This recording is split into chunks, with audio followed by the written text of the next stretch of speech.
So in terms of research question 2, we used a very, very similar methodology. So we made heat maps similar to those ones I showed you before. We looked at review articles, frameworks for continual professional development that people have looked at lots of different themes coming out of the literature. So this is one of the frameworks that we looked at. This is from a book that researched or explored CPD globally, language teacher CPD globally, and came up with these things, these principles that all language teachers CPD should focus on. So we have the red one there, teaching expertise. That's very much the nitty-gritty of what teachers do, classroom practice, what they do in the classroom. And also critical pedagogy is there, becoming aware of who benefits and how they benefit and why they benefit in our classrooms, and who might be left behind and why they might be left behind in terms of what we're doing in the classroom. Then the green ones, there's more this focus on the teacher themselves as well. So reflective practice is very common in the articles, in the research articles, in the journals. Teacher autonomy and fostering that so that teachers feel that they can make decisions about what they're teaching and how they can teach. Getting teachers involved, encourage them to be involved in policy, in institutional change. Again, that leads into autonomy, and then advocating professional learning in communities of practice.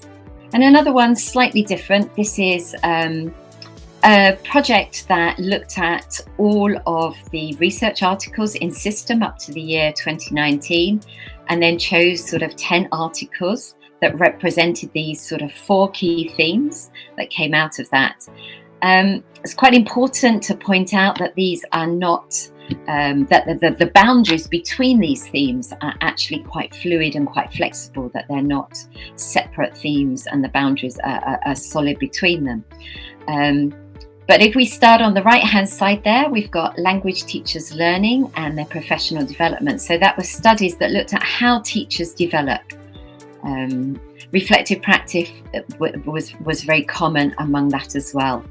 Then teacher cognition, that was studies looking at teacher professional knowledge and teacher understanding of maybe specific aspects of their practice. So for example, understanding of how to teach pronunciation, things like that.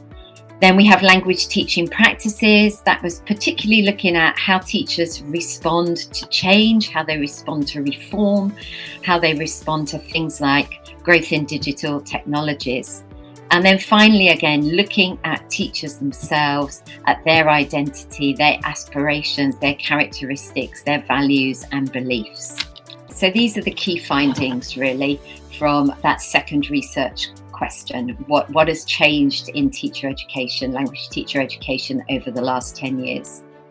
So the first thing is that, and this might seem really obvious, but it's amazing how many articles and especially global education reports said that this isn't often taken into account in terms of teacher education. And I should say that when we're thinking about teacher education, we're not just thinking about pre-service education, but teacher education very broadly. Here, teacher education, pre-service, in-service, continuing professional development. So the first thing is that really all teacher education needs to be situated and context sensitive. And then we have this emphasis on the teacher as a person, and that encompasses a variety of different things. So teacher identity is a real growing area of research, and that includes things like the teacher's ethnicity, their own linguistic resources that they have and that they bring to teaching and learning, their gender, their age, educational background, socio-cultural background. All of that feeds into how the teacher understands themselves, how they view themselves, how that impacts on teaching and learning in the classroom. Again, this might not be surprising, but a real emphasis on things like teacher well-being, particularly since the pandemic, and teacher resilience. Feeds into things like how teachers can keep going for the long haul, keep growing and keep developing. in among all the stress and everything else, which seems to be so much a part of a teacher's life today. Again, this idea of multilingual teachers and look at translanguaging pedagogies and practices and how they inform what we do in the classroom. Teacher as a knowledge generator. So this is quite interesting. So teachers traditionally have been seen as receivers of knowledge. So it's the experts in universities or in the publishing houses who are the ones who are generating the knowledge and telling teachers what they should be doing. But now there's a real move, a bottom-up move, to see teachers as knowledge generators, with a particular emphasis on things like classroom research. So we have lesson study, action research, exploratory action research, reflective practice, huge growth area in these sorts of things. And this all links and connects to ideas of agency and autonomy, and the teacher feeling that they have that control over what they're doing, maybe in their classroom. Teacher as a lifelong learner. This realization that teachers don't actually learn everything about teaching and learning in pre-service education, but actually they continue to develop and learn throughout their whole careers. So we have a lot of communities of practice developing in different countries.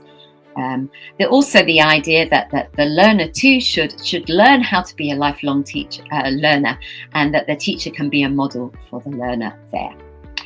And then we saw as well this need for teachers to grow in expertise in various areas, particularly in digital technologies and critical digital literacies that's connected to that teachers need to develop their assessment literacy.